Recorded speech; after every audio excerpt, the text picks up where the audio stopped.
არ დაგავიწყდეთ, რომ სამთავრობაზე იყო და ჩაინაცვლება სხვა პიროვნება შესაბამისად ყველა ეს საკითხი, რომელიც სტუდიას და ეს რა თქმა უნდა კიდევ ერთხელ დიდი მადლობა ყველას და ბატონო ამოცანას ასრულებს. Გალბატონო წვდომების შეუძლებელი.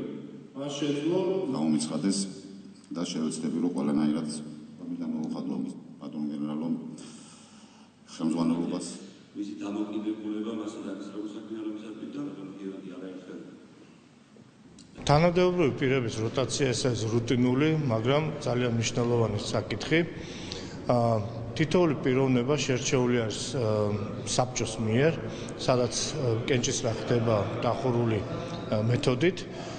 ნამდვილად კმაყოფილი ვარ შერჩეული კანდიდატებით, ვინაიდან ისინი სრულად შეესაბამებიან ჩვენ პარტნიორების მოთხოვნებს, ასე მათი გამოცდილება, მათი კვალიფიკაცია, მათი ცოდნა იძლევა იმის გარანტიას, რომ ისინი წარმატებით შეასრულებენ თავის მოვალეობებს. განხორციელდა მორიგი როტაცია.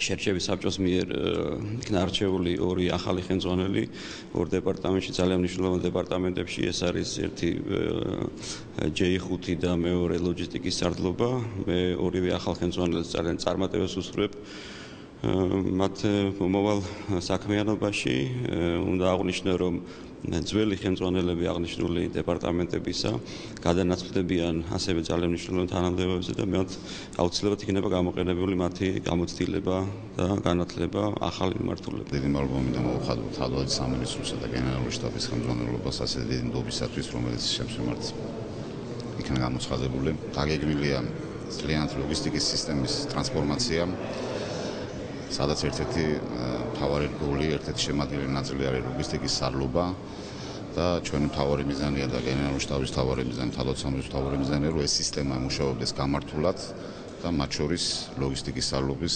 მექანიზმი იყოს გამართულად.